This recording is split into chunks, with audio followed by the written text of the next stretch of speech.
Hi guys, welcome to my channel and how to reset the network setting in Windows 11. Okay, so first click to start and then type device manager, open it. After that find out the network adapter, extract this, and in the network you can see the LAN, Wi-Fi, Bluetooth, WAN, mini port. It's lot of and different. So find out the wireless, VLAN, WLAN and Wi-Fi. Okay, so which interface you are connected. Suppose if you are connected to LAN, so you have to do which step I am giving you to the LAN port. Okay, and if you are connected with the Wi-Fi, so this one. Okay, so wireless means Wi-Fi, VLAN, WLAN. Okay, so right click to uninstall and then click to uninstall it.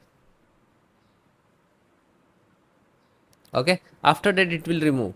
Then click to action and then click to scan hardware changes.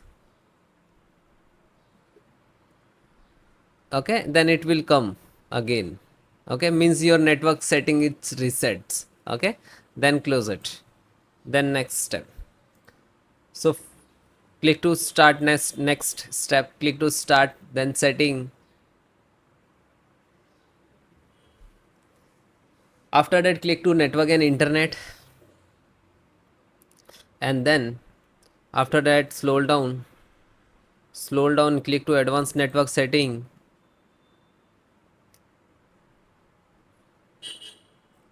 network reset, click on it,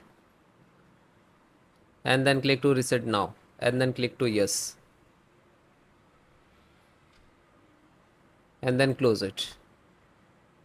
Then need to restart your system and then please check it. Thank you.